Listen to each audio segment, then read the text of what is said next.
नमस्कार, राधे राधे।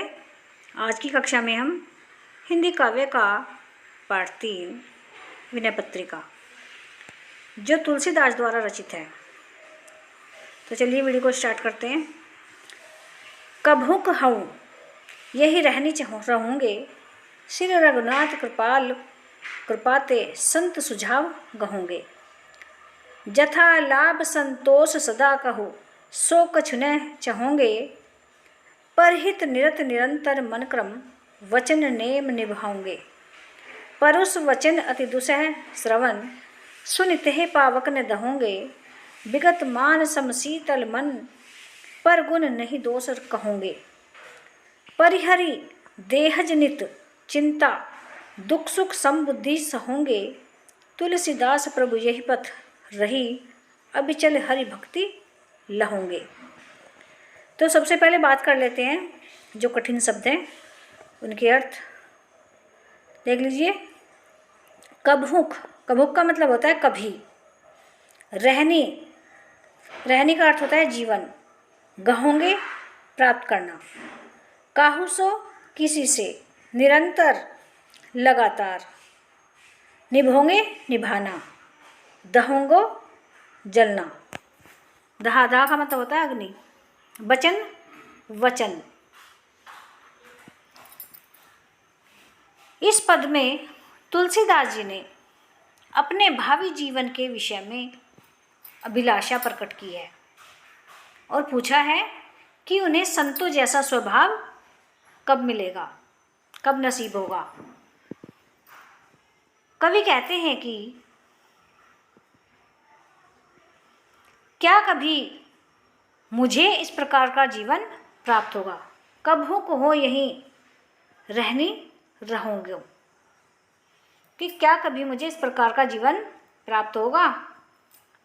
श्री रघुनाथ कृपाल कृपाते संत सुझाव गहोंगे।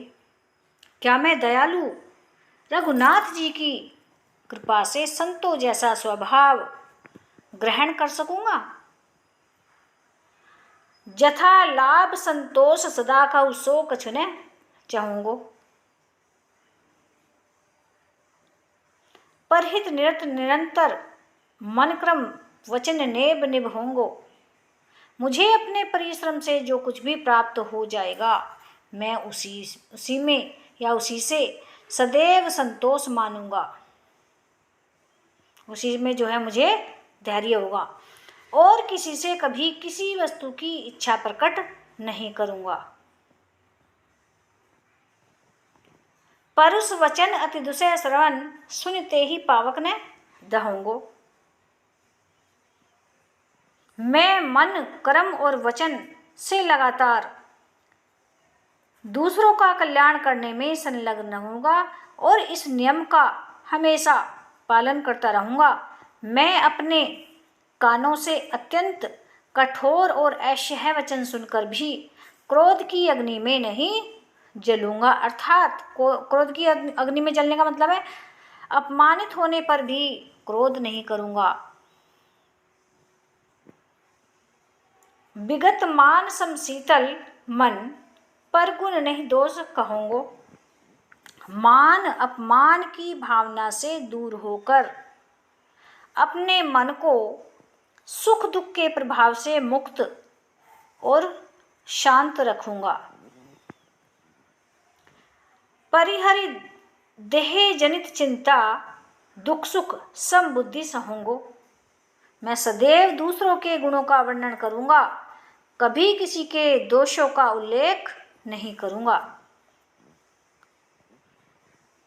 तुलसीदास प्रभु यही पथ रही, अबिचल हरि भक्ति लहोंगो। वे आगे कहते हैं कि मुझे ऐसा जीवन कब मिलेगा जबकि मैं अपने शरीर से संबंधित चिंताओं को छोड़कर दुख और सुख को समान भाव से सहन करूंगा। अर्थात सुख के सागर पर या सुख के अवसर पर अहंकार नहीं करूंगा और दुख के समय विचलित नहीं होऊंगा। हे प्रभु, मैं संतों के इसी मार्ग पर चलता हुआ भगवान की अविचल भक्ति कब प्राप्त करूँगा, ऐसा तुलसीदास जी कहते हैं। अपनी इच्छा को प्रकट करते हुए वे कह रहे हैं।